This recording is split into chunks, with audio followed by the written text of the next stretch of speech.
Welcome everyone.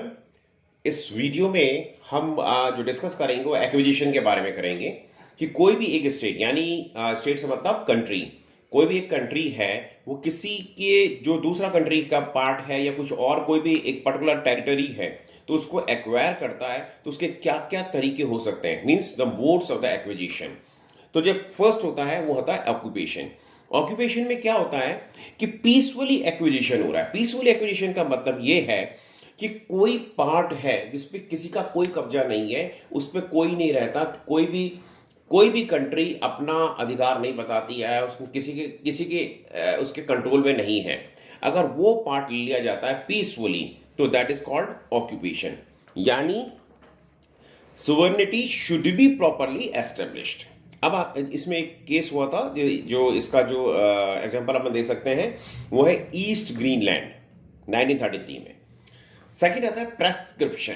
Prescription का मतलब है कि when the sovereignty is established and exercised peacefully over any territory for a long time. कहने का मतलब एक तरह से नॉर्मल लैंग्वेज में समझे कि कब्जा, यानी peacefully using without any interference. कोई व्यक्ति एक पर्टिकुलर पार्ट पे, मतलब कोई एक कंट्री कोई एक पार्ट है उस पर बहुत टाइम से लंबे समय से चला आ रहा है और उस पर उसका कब्जा है तो वो उसका पार्ट बन जाता है।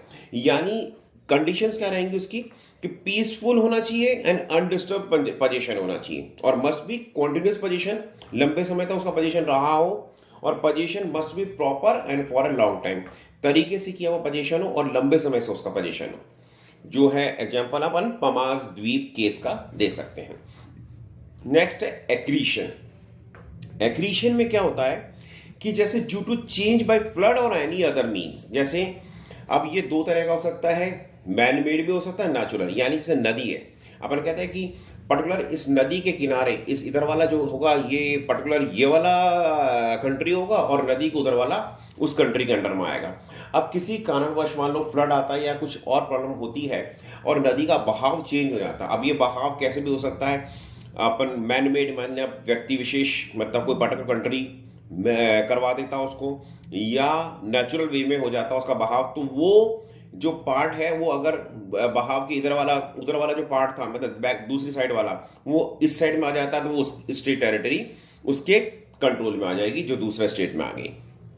यानी acquisition of state territory happens only when any part of the territory of any state merges with the territory of another state owing to natural facts। अब है नेचुरल फैक्ट्स, या मतलब नेचुरल फैक्ट्स का मतलब कहने का मतलब यहाँ पे मैनमेड भी हो सकता है। नेक्स्ट है एनेक्सेशन और सब्जुकेशन। इसमें आता है acquisition of the territory forcefully यानी किसी पर्टिकुलर पार्ट पे फोर्सफुली उस टेरिटरी को कब्जे में ले लिया जाए, उस पर आक्रमण करके, उस पर कब्जा करके, डरा के, धमका के, कैसे भी करके। यानी कंडीशंस क्या है इसमें, to establish position, intention to make permanent position. अब ये होना चाहिए कि recognition to be given to the such position. इस जो यूएनओ के अंदर चार्टर पास हुआ था उसमें एनेक्सेशन का जो मोड है यूएनओ उसको परमिट नहीं करता है। इस बात का आप ध्यान रखिए, इसको मतलब नोट कर लीजिए। नेक्स्ट आता है सेशन, मतलब giving a part of the territory to another state by own will.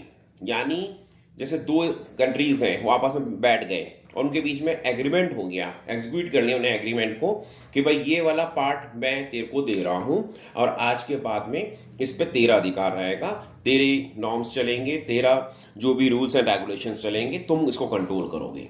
तो इसके अंदर जो दे रहा है यानी पार्ट जो कंट्री दे रही है, जो ले रही है, वो एक्वायरिंग स्टेट कहलाएगी और जो दे रहा है वो सेटिंग स्टेट कहलाएगा। तो इसके अंदर क्या होता है, यानी सारे अधिकार जो उसके पास में थे वो सारे अधिकार उसको चले जाते हैं। इसका फेमस एग्जांपल या केस में अपन कह सकते हैं री बेरूबेरी केस में। नेक्स्ट आता है लीज, यानी giving the part of the territory to one state to another state for a particular period. यानी हम मतलब एक स्टेट यानी कंट्री पर्टिकुलर टाइम के लिए पर्टिकुलर पार्ट उसको उपयोग में लेने के लिए दे रही है कि ठीक है 5 साल 10 साल तक ये जो कंट्री है इसका ये जो पर्टिकुलर पार्ट है उसको आप यूज में ले सकते हो, इसमें अपना norms and rules and regulation चला सकते हो, तो वो कहलाता है लीज। यानी ट्रांसफर ऑफ वन आइलैंड, जैसा आप इसका एग्जांपल है कि माल्टा का जो एक आइलैंड इंग्लैंड को दिया गया था। नेक्स्ट आता है प्लेबिसाइड, जिसको हम नॉर्मल लैंग्वेज में कह सकते हैं या हिंदी लैंग्वेज में हम समझने के लिए जनमत। जनमत मतलब in this method the people are asked to merge the territory. लोगों का जनमत कराया जाता है, लोगों से पूछा जाता है कि आप जो इस पर्टिकुलर पार्ट में आप रह रहे हो, आप कौन से कंट्री का पार्ट बनना चाहते हो, कौन से कंट्री के अधिकार क्षेत्र में आप जाना चाहते हो। जैसे अभी रिसेंटली अगर आपको ध्यान हो, अभी ब्रिटेन और स्कॉटलैंड के अंदर हुआ था। स्कॉटलैंड के लोगों से पूछा गया था कि आप ब्रिटेन में रहना चाहते हो या अलग होना चाहते हो। तो it is based on the self determination. Next आता है प्लेस।